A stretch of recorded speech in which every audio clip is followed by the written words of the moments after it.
Savvy listeners. Welcome to Savvy the Business Podcast. We have Miss Shahara Wright on this morning, and we're going to get a little bit with the legal questions and things like that. We have not had that yet, and as business owners, there are so many things that we miss, that we don't understand, or we assume things because others have told us, or we do what everybody else do. We Google it on the internet. Now you're going to be able to get some of those questions answered. And if we don't answer them in this podcast, at the end, you will also have her contact information to be sure that you can get connected with her and get those questions answered, or either, maybe even make an appointment and have an official meeting with her. So we're going to go ahead and get started. I'm going to read you a little bit of her bio. Shahara Wright is a CEO, business law attorney, and business strategist. She is an award-winning author, host of The Single Mom CEO, and highly sought-after international speaker. Shahara has been the owner and lead attorney of the Wright firm, PLLC, for over 20 years and founded the CEO Effect, LLC, to work with small business owners and nonprofit leaders who want to implement a strategy to build capacity. Shahara provides small and mid-sized companies with legal and business strategies, including entity formation, mergers and acquisitions, investor packages, and contracts. She has experience with product development, bringing products from mere concept to a fully developed and manufactured brand. Shahara is Houstonia Magazine's 2020 top lawyer for nonprofit organizations. She also is a contributing author for the Texas Business Organizations Manual. She is licensed to practice law in the state of Texas and a graduate of Texas Tech School of Law and Hampton University. Wow. Thank you so much for joining us today. Thank you so much for having me. I'm excited to be here. Thank you. I mean, that was, a mouthful, and there's absolutely no way we could cover a lot of those in the time that we have, but we'll try to hit on as much as we can. First, let's find out what made you get into law. So, when I was 8 years old, or even younger than that, my mom would always say, "Oh, you like to argue, you should be a lawyer." And I really, started finding out more about the legal industry when I was young, when I was 8, and I decided, that's what I wanted to do. Of course, I had some other dreams there of being a ballerina, but I couldn't really dance, and being a doctor and math was not my strong suit, but being a lawyer stuck, and so when I went to college, I knew that that's where I wanted to go, and that was the path that I was going to take in life. Okay. So did you decide or just put it all in a hat, because law is so many, different areas. Did you put them all in a hat and just pull one out, or you just was really focused in on business law? Well, when I went to law school, I really thought I wanted to be a prosecutor. I thought I wanted to deal with criminal law. And in law school, your first year, you're forced to take certain courses, and you take criminal law, you take business entities, you take these different courses that you're required to take. So I did that, and I took business entities, and I just kind of fell in love with the whole concept of business and setting up entities and things like that. So while I was in law school, I started taking more transactional classes and doing things more with contracts and that kind of stuff. Really not sure if I was going to do litigation or contracts, but I knew I wanted to do something in the business. And when I started my practice, that was the focus that I was trying to get into. And then I ended up starting my own firm in January of 2000. And I just knew, this is the kind of work that I wanted to do. So I just set my practice to focus on small businesses and nonprofits. Wow, that's interesting. And with business, and I'm sure you've crossed some of these where business owners or even nonprofits, they come to you and want to set up a business. And I've heard a lot myself where a lot of business owners or startups, they think, oh, okay, well, I just set up as a nonprofit. And if you ask the question why, they think, okay, well, I could get grants, I could get free money, all these different things. I'm like, That's a lot harder to operate than a for-profit. How often have you come across people bringing you those type of questions? Yeah, it's very often. A lot of times I will have consults with people who are looking to start nonprofits or maybe created one and then trying to figure out what to do with it. And, I always feel like, I'm being negative or poo-pooing Mhm. on somebody's idea when we talk about these things. But as you said, I don't think people realize how difficult it is to run a nonprofit. It's much more difficult than a for-profit entity, simply because of the rules and regulations that Yeah. surround it. And I think a lot of people don't understand that. You hear the idea of nonprofit and grants and you think money is going to fall out the sky. That's not how it works. There's a lot of nuances to it. There's a lot of rules. A lot of people struggle with getting board members to be committed, and so they end up being like this one person nonprofit, which is not how it's supposed to work. And you can lose your tax status, tax exempt status because of that, Right. and run afoul of state rules and regulations too. So I think that, in terms of deciding whether or not someone is going to operate as a for-profit or nonprofit entity, I think the outcomes really matter. So if one of your main goals is to be able to create an income for yourself, a nonprofit organization is not the best vehicle to do that. Even if you have a mission that is public, facing, and something that you want to do for the public, that's fine. You having a public purpose or mission doesn't stop you from operating as a for-profit entity. I think the biggest difference in that is that where that money goes, how it's spent, and the overlook, and who's responsible for that turns completely different, where it's a board of at least three people that have to make these decisions, are responsible for it, versus you as an individual. And those responsibilities make a huge difference when we're talking about whether we're doing a for-profit or a nonprofit organization. Right. When can you also explain the difference when, or either some of the things that people should look for when they're a startup, or if they've just operated under a DBA and they're trying to decide on what direction to go? Can you explain the difference and some of the things that they should, I guess, a checkbox list that they should create to decide which direction they should go and why? Well, I think when you're talking about business entities itself, whether or not you should be an LLC or a corporation, if there's more than one of you, whether or not you should, do a partnership, those kinds of questions come up. I know that there's just this hot thing now with just to LLC it, so to speak, and just Yeah. create your LLC. And that may or may not be the best entity. LLCs are great, but they're not always the best vehicle to do certain things. So I always recommend, and I know money's an issue, but to at least pay for a consult with an attorney and a CPA to really kind of understand what your business needs are. There's several businesses that have come to me and we have a conversation about an LLC, and by the end of it, we decide that an LLC is not going to be the best vehicle. Corporation is going to make more sense because there might be fundraising issues that have to be, considered, tax issues that need to be considered, where you're operating. Sometimes people are trying to operate internationally, and LLCs really aren't the best vehicle for that, because how LLCs work here in the States are not necessarily the same in another country, or they may not have a similar type of entity in another country. So it's always important to kind of understand like how your business is operating. So not every business is made the same.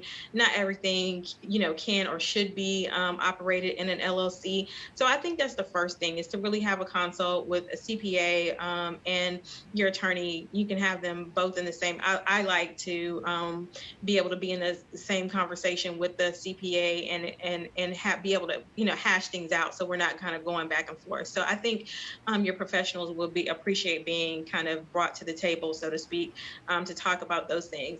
And I think the next thing, of course, is your tax status, which your CPA should be a part of that conversation, and how you're going to be taxed. There's lots of options out there for small business owners, which are good, but they can also be confusing. And sometimes, we do things not realizing that that may not be in our best interest. So being aware of that is always, important. And then I think the next thing is just your hiring and staffing, and whether or not you're going to use employees or whether or not you're going to use independent contractors.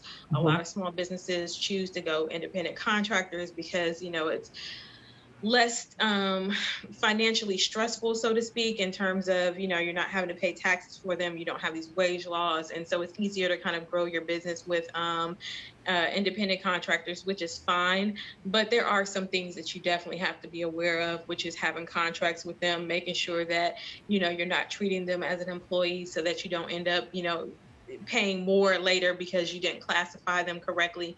Those kinds of things that are important when you're looking at starting a business. I think those three things are the things that I see the most. Oh, and one more thing, just having agreements between you and your clients, especially for service providers.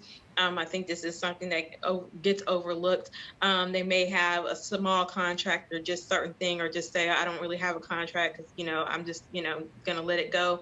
But I think having contracts really makes a difference because you need to set out the parameters and expectations of what your clients should expect for you to do.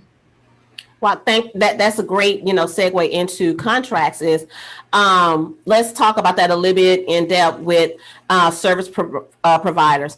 A lot of business owners think, okay, if I got to do a contract, we got this long drawn out, 4, 5, 6 page contract for a particular service. Now, would you agree that one is based on the type of service and the term of this business partnership? And then also, if this is a one-time project, if you're, being outsourced by this company, what are some of those things that the myths that people think about contracts? And when you're preparing a contract, that it could be as simple as a one-pager, depending on whatever that service is.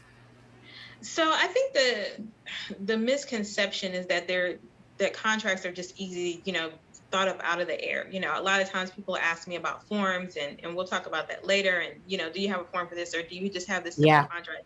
And I think these things are nuanced. Contracts are not always just simple, basic things, right? They kind of sometimes are made to seem that way when you are able to standardize them, but they're not always that way. They're based out of state law. So that means that what happens in one state may not necessarily be true for another state. What is true for one industry may not be true for another industry. So it's really kind of hard to just kind of, pick and choose and say it's this or that or something like that. So I think that's one thing, and then on the opposite spectrum is that contracts can be confusing. So somebody will say, I just need this one simple one-page contract, and then they'll tell me what they want. And I'm like, I can't do that in one page. There's no way I can write the language for that in one page, and I'm when I draft, I really like white space. So, my contracts tend to be longer because I put a lot of white space in there. So, I think that, it kind of goes both ends. Either they're just so simple, you can just kind of throw something together and it doesn't take that much time, or they're, I don't want it to be confusing. And I think really it just goes into understanding what you want and how they read. For me, when I'm drafting contracts, I really kind of look at what are we doing? Who is the user? Who are you kind of dealing with? What level of sophistication do we need to have in there? And so what sometimes makes the contracts even longer is because we put explanations in there. So therefore, if we say, A and B has to happen so that C has to happen, we explain it, which adds obviously to the language, but it also gives some context so that when someone is reading it, they're not confused by what the legalese is, but then they understand it in plain language to what this actually means. So you'll see a lot of that stuff that's in there. Sometimes you'll also see that there's some statutory language, rules and regulations that have to go in there. Again, it depends upon the type of business that you have, that you want to lay some of those things out so that it's clear about these responsibilities and who has them and those types of things. So I think it's just important for that when anyone who reads the contract, they understand it. So you prepare anyone who's preparing a contract and is well versed in drafting contracts. You understand that it can end up in court. So because it can end up in court, you want to draft so that a judge who doesn't know either anyone right in there can read it and know what's supposed to happen. And you don't want to leave anything for a chance and assumption, because it's not just about the 2 or 3 parties that's there. It's for the other people who may have to read and interpret it as well. Okay. What is Contracts Done Right?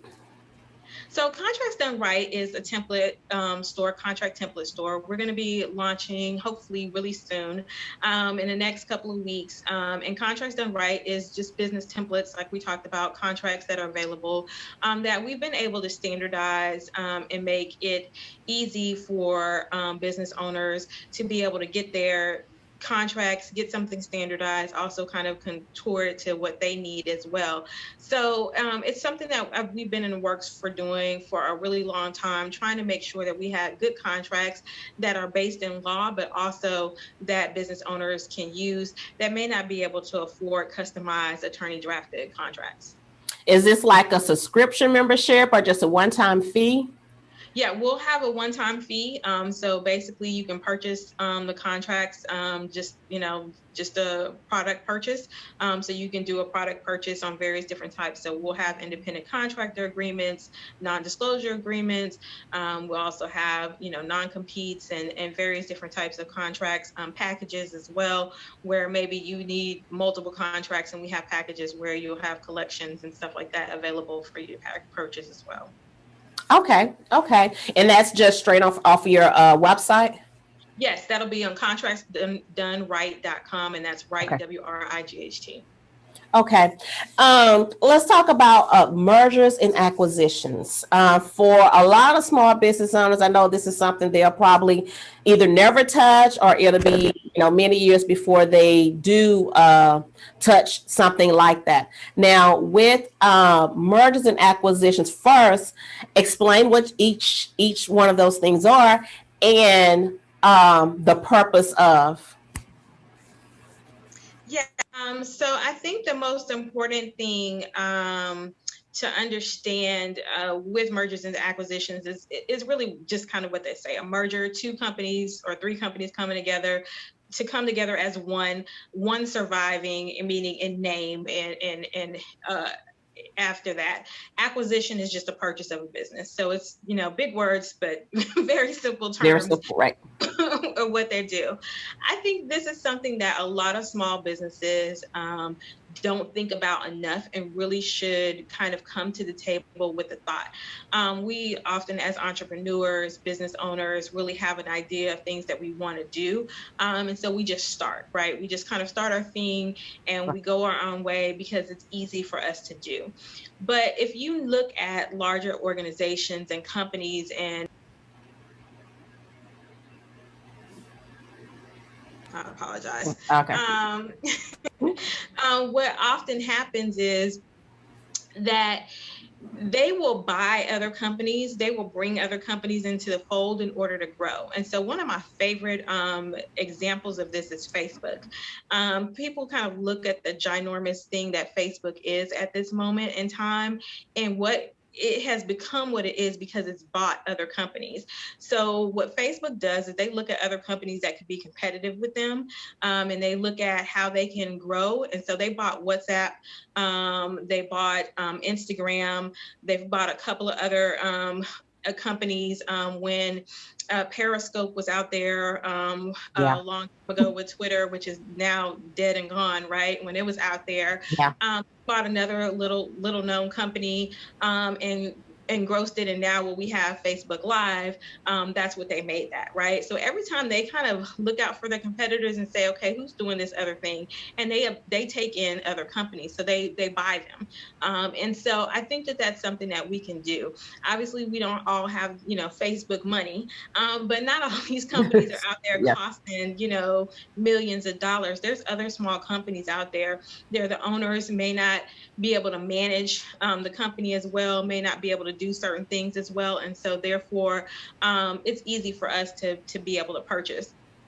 So I think that that's something that we should always be out on the lookout for, and say, hey, are there some other ways that we can grow our business?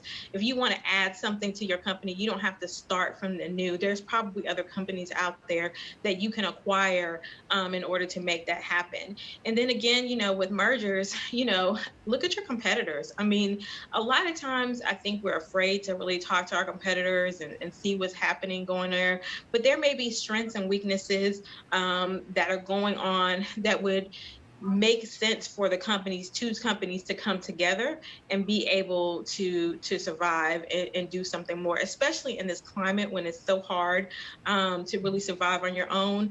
To really start thinking about bringing those companies together, merging the assets, really would be beneficial for businesses. What do you say to a business that, is a small business and that has gone through, the whole COVID thing last year and still struggling to, pull it back together, or, they may think, what, I don't think we're going to survive the next month. We might have to shut down. But there is an opportunity where they may see, okay, well, this could be a partnership with this company, and somehow they just seem to be a good fit with each other, to come together.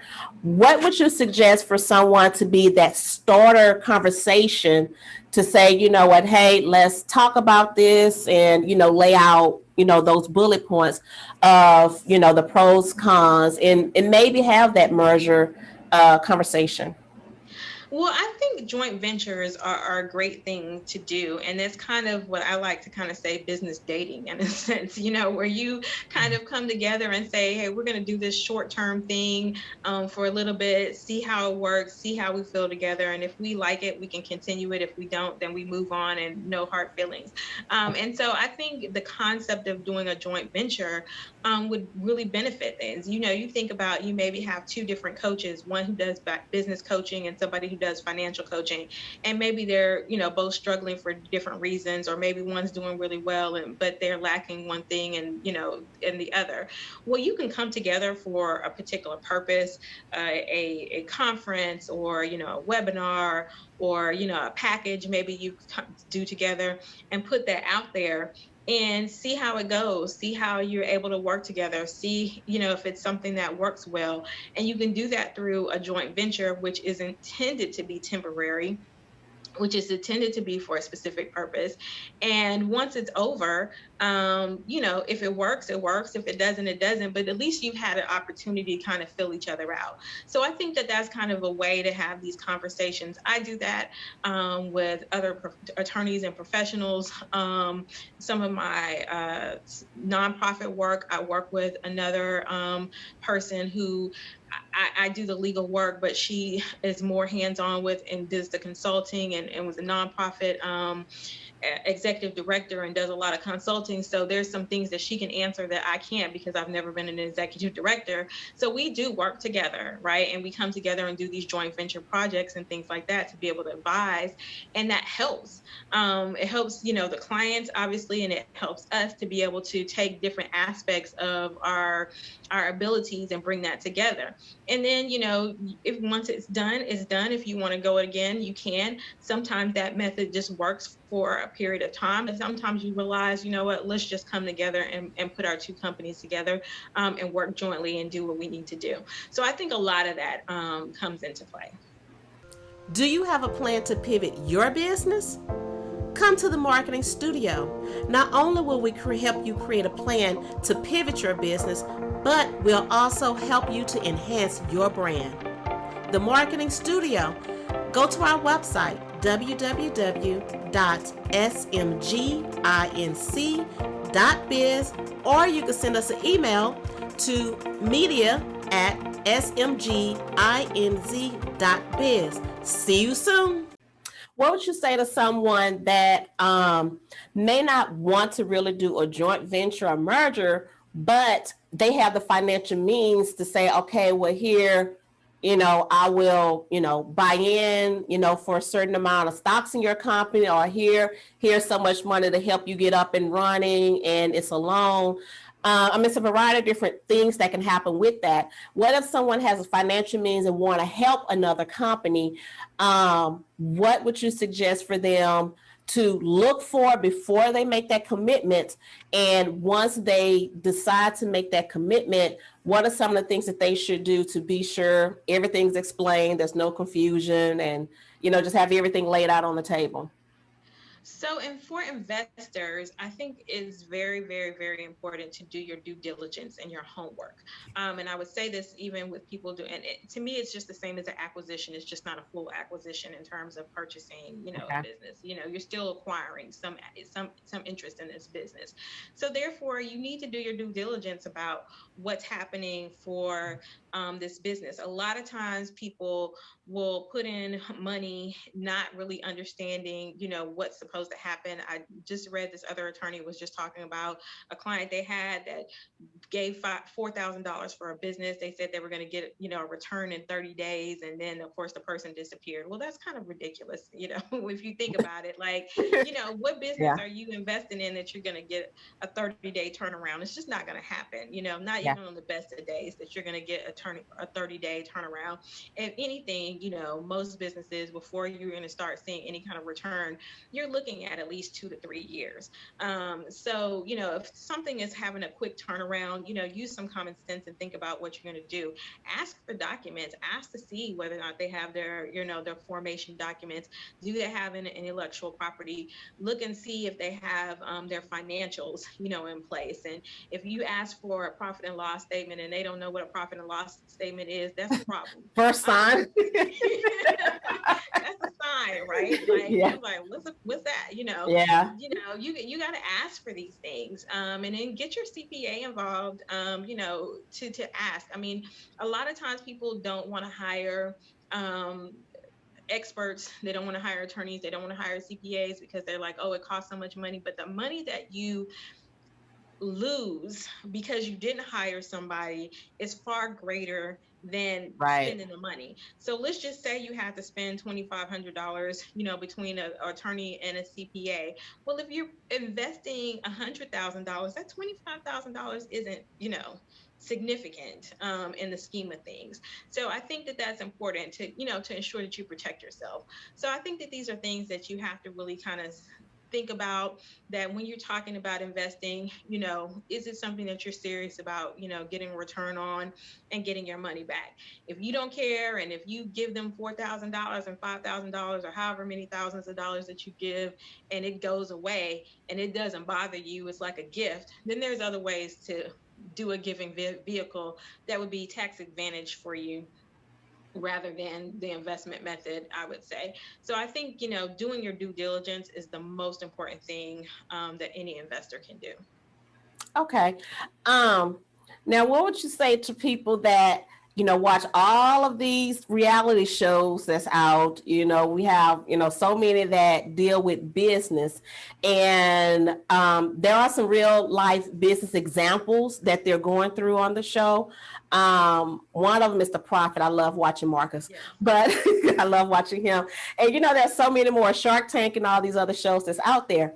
But what you're getting in an hour, really 45 minutes because of commercials, what you're getting in that time frame is so many other things that's happening behind the scenes. What do you say to someone that's using these shows and the internet to structure and manage their business?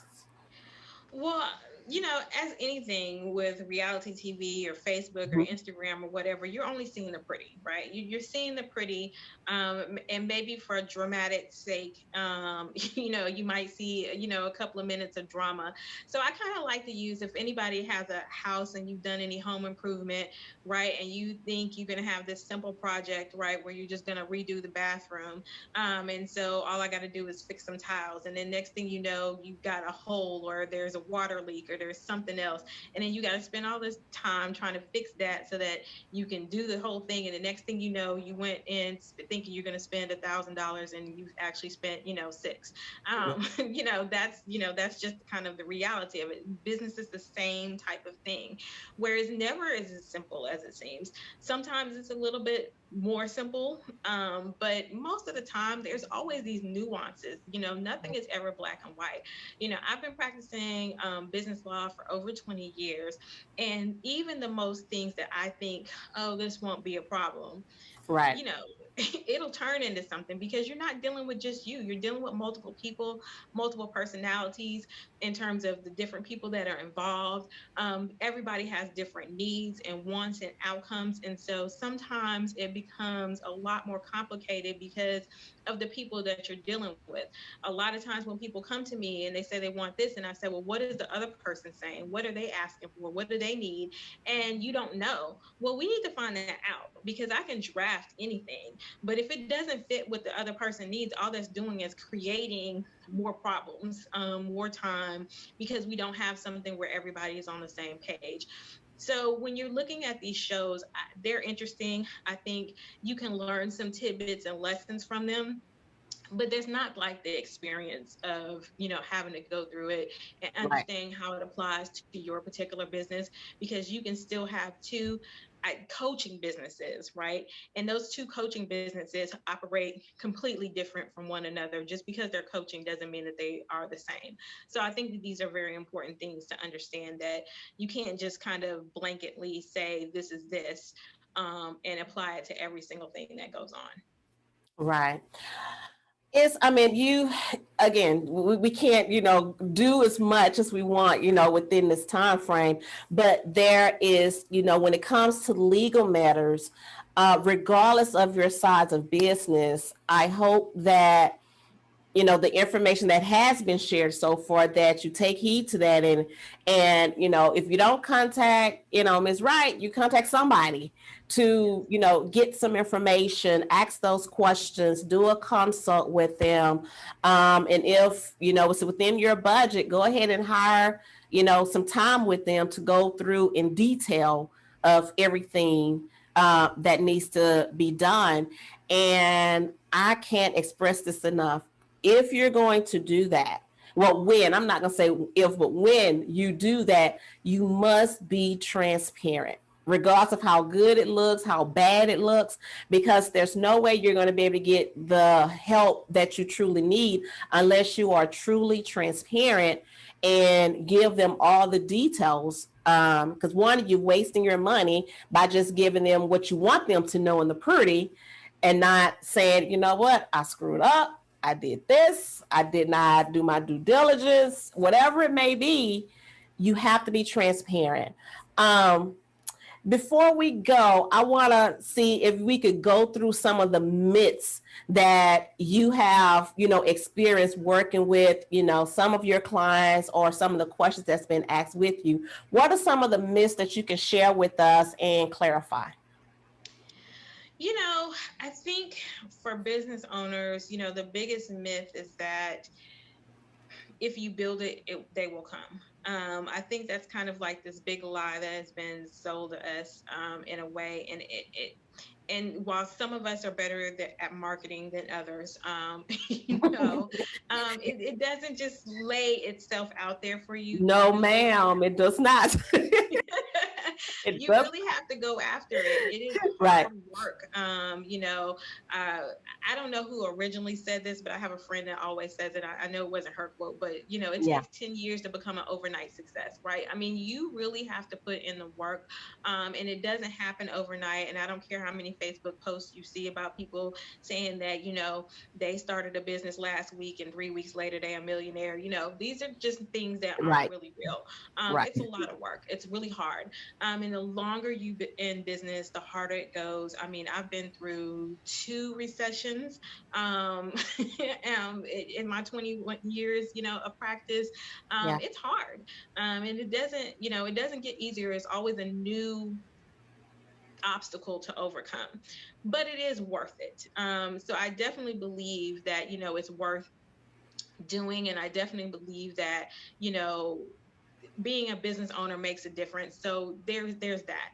I think another myth, is that you can do it by yourself. And that is just so not true. And I believe that for myself too. I've been through Right. this too, right? I'm a business owner too, y'all. So it's not just me advising. I go through these things too, where I'm doing things by myself. And it's just like, thinking you can do all the stuff by yourself and you can't. Last year, I finally brought on a VA. I had secretaries and stuff before, and then I stopped having secretaries. And then last year, I brought on a VA, and I was without a legal assistant for a significant amount of time. I was doing everything by myself, but that pandemic showed me that I couldn't be, a virtual school mom. I couldn't be, a lawyer. I couldn't be a Yeah. business owner. I couldn't be all the things I need to be all at one time, all at the same time. I just couldn't do it. So I Right. had to be able to bring on help. And when I brought my VA on, I was like, I don't know why I didn't do this before. But it just saved my life, really. So, I mean, just know that, and I know the biggest issue is whether or not, you can afford that and continue to pay that. And I understand that that's always a thought in the back of your mind, but freeing up your time and giving yourself something really makes a difference. So you can't do it by yourself. And the last thing I just like to say is just take care of your mental health. It is so Oh, hard wow. So to important. be, it's so hard to be out here, especially for women, because we feel like we have the world on our shoulders and we have to keep, everybody up, and we forget about ourselves. It's kind of in our nature to be selfless. And so you got to take care of your mental health. You got to take care of you, and make sure that you're okay, because if you're not okay, your business isn't okay, and it's going to suffer. And I think that's where in terms of myth is that you can push past through all of these things, and you can't. You really have to make sure that you are all right. And if you need a day off, take a day off. You need a moment, take a moment. Give yourself permission to rest and to get yourself together. Yeah, that is so important. So important to take that mental break. And I know I've heard some people say, "Oh, my brain just won't shut off. I'm trying to, go do this or go do that. I want to go out to eat, and I'm still thinking about, these things." And one thing that I found works for me is I do things that make me think about other things. And when I tell people this, they think it's funny, but I enjoy it. I have a remote control car.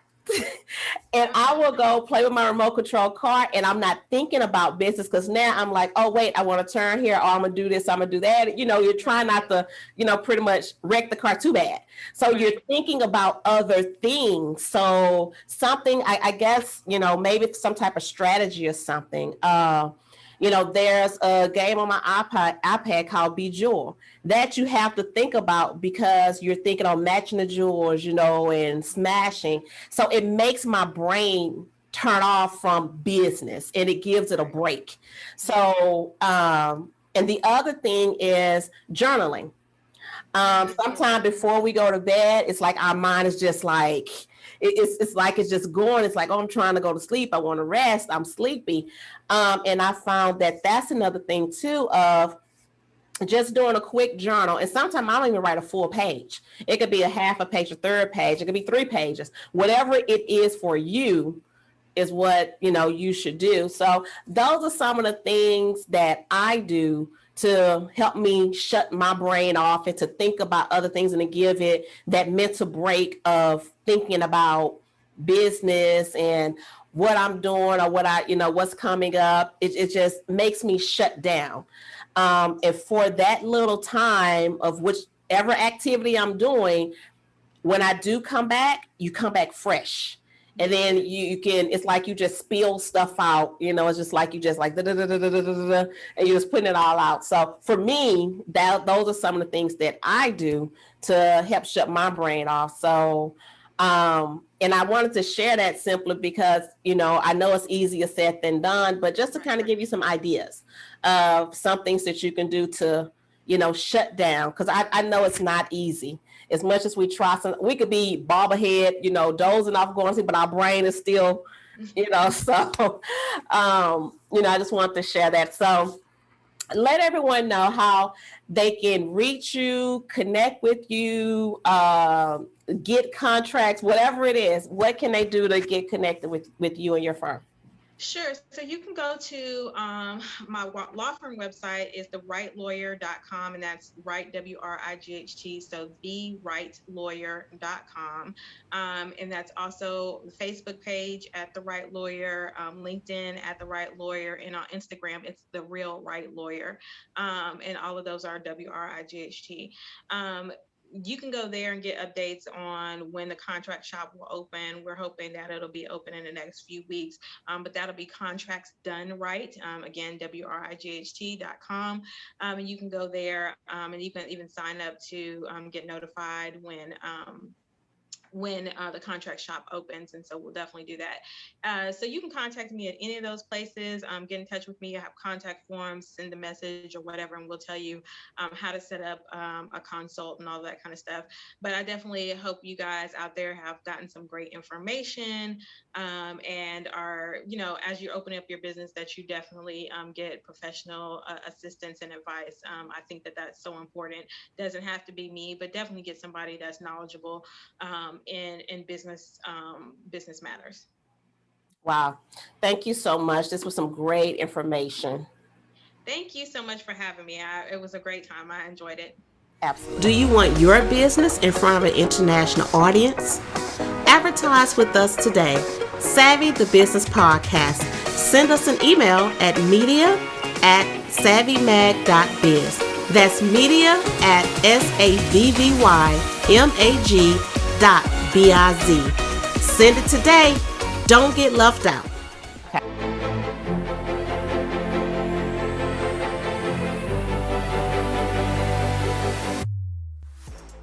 Thank you for joining us on Savvy the Business Podcast. If you want to be a guest, send an email to media@savvymag.biz. That's media@savvymag.biz. Don't miss out on the opportunity to be heard by millions.